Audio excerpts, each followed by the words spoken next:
channel Enggal Lusada. Pada hari ini kita akan membahas mengenai vaksinasi pada anak, terutama di saat pandemi virus seperti ini.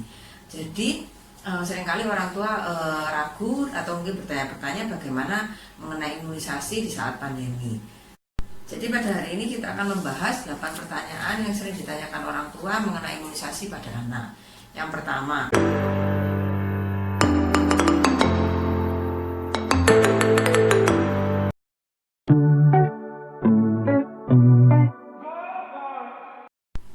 jadi yang beredar di masyarakat, anggapan pada beberapa orang, kadang-kadang orang tua berpikir kalau vaksinasi itu ada 2 macam, imunisasi wajib dan imunisasi yang tidak wajib.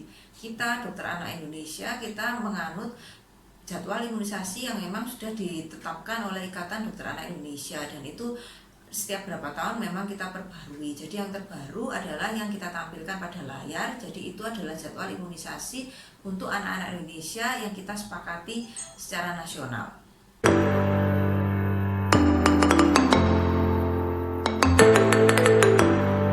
Jadi usia anak untuk diberikan imunisasi itu anak harus diberikan imunisasi sejak lahir. Jadi kalau kita lihat di jadwal yang sudah kita tampilkan, sejak lahir itu sudah ada imunisasi untuk bayi baru lahir sampai usia anak 18 tahun. Cuma memang vaksin saat awal-awal sampai usia 7 bulan itu memang bayi lebih sering diberikan imunisasi. Kemudian setelah 9 bulan dia akan menjadi lebih jarang karena memang jarak vaksinnya menjadi lebih jauh. Dan ada pengulangan-pengulangan setelah itu supaya anak-anak kita dapat mencapai antibodi yang optimal, supaya bisa meminimalkan resiko untuk tertular penyakit-penyakit yang memang sudah ditemukan vaksinnya.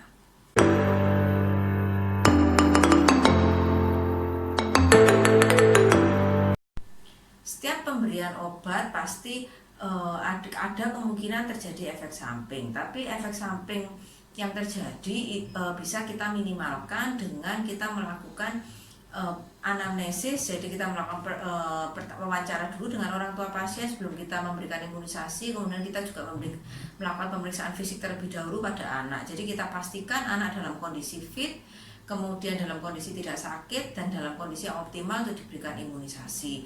Dan biasanya memang kita selalu memberitahukan efek samping yang ada kemungkinan terjadi, sehingga apabila terjadi efek samping tersebut, orang tua tidak panik.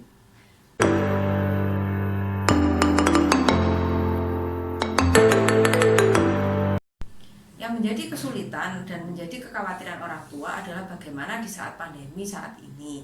Jadi memang ada kekhawatiran bagaimana jika anak tertular karena pergi ke fasilitas kesehatan. Jadi untuk imunisasi adalah vaksin yang ada saat ini adalah untuk mencegah penyakit-penyakit yang juga merupakan penyakit menular. Nah, tapi memang saat ini sudah ditemukan vaksinnya. Jadi bagaimana untuk di saat pandemi seperti ini, kita Ikatan Dokter Anak Indonesia tetap menganjurkan untuk anak-anak tetap diberikan imunisasi sesuai jadwal. Jadi kita memang tahu untuk kondisi pandemi saat ini memang kita perlu tetap menerapkan protokol kesehatan. Kita memilih fasilitas kesehatan yang juga menerapkan protokol kesehatan dengan ketat sehingga bisa menjamin keamanan dari anak-anak yang akan kita berikan imunisasi. Dan kalau kita lihat di layar ini, kita lihat perbandingan penyakit-penyakit yang memang terjadi datanya di US sebelum imunisasi dan setelah imunisasi. Kita lihat bahwa sebelum imunisasi angka kejadian penyakitnya itu cukup besar, dan setelah imunisasi angka penyakit tersebut bisa ditekan hingga 100%, hampir 100%. Kita tidak mau, kalau memang pandemi ini sudah selesai, kita tidak mau penyakit-penyakit yang bisa dicegah dengan imunisasi terjadi wabah kembali, karena tentu akan menyulitkan kita sebagai tenaga medis, menyulitkan orang tua dan pemerintah. Jadi mari para orang tua kita harus tetap mendukung untuk pelaksanaan jadwal imunisasi yang sudah ditetapkan oleh Ikatan Dokter Indonesia ini supaya tetap terlaksana dan anak-anak kita terlindungi dari penyakit-penyakit yang telah ditemukan vaksinnya.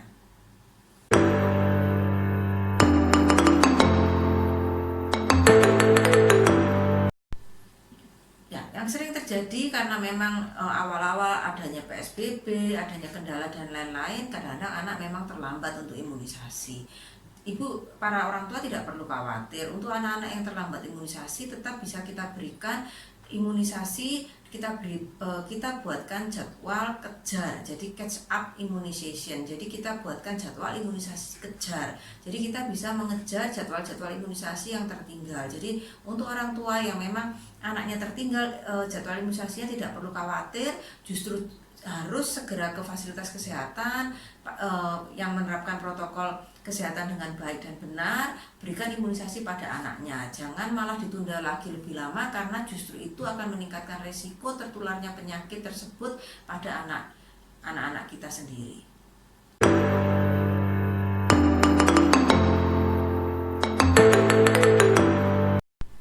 Sebelum imunisasi, otomatis kita harus menyiapkan kondisi anak kita dengan baik. Pastikan anak dalam kondisi sehat. Kondisi sehat dalam artian anak makan minumnya baik, tidak ada demam, kemudian anak tampak aktif, tidak ada keluhan penyakit yang berat. Kemudian tentu saja pastikan anak diperiksa terlebih dahulu sebelum diberikan imunisasi. Jadi biasanya di tempat kami selalu memeriksa ulang anak-anak yang akan diberikan imunisasi. Kita juga memastikan ulang kalau anak memang betul-betul dalam kondisi sehat yang tidak sakit sebelum diberikan imunisasi. Kemudian karena memang ini pandemi, boleh untuk anak-anak yang kurang dari usia 2 tahun memakai face shield, yang di atas 2 tahun boleh memakai masker. Dan kemudian orang tua tentu saja wajib memakai masker untuk berobat ataupun untuk membawa anaknya untuk imunisasi di fasilitas kesehatan, dan wajib cuci tangan terlebih dahulu. Itu saya rasa yang hal yang penting untuk disiapkan di era sekarang ini. Jadi betul-betul kita memastikan double cross check kalau anak kita memang dalam kondisi yang optimal, dalam kondisi yang sehat untuk diberikan imunisasi.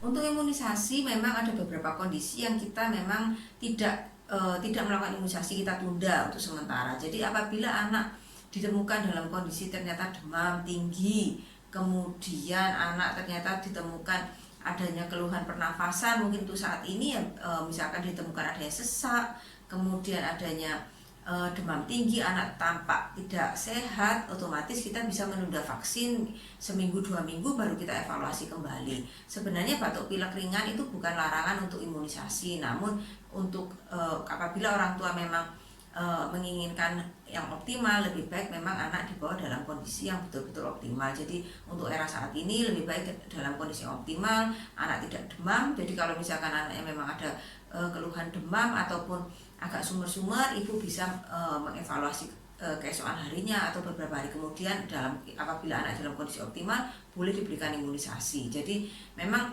sebenarnya larangannya memang apakah ada larangan anak diberikan imunisasi? Sebenarnya memang larangannya apabila anak dalam kondisi yang sakit seperti itu. Jadi kalau misalkan memang hanya batuk pilek, sebenarnya bukan larangan untuk anak diberikan imunisasi.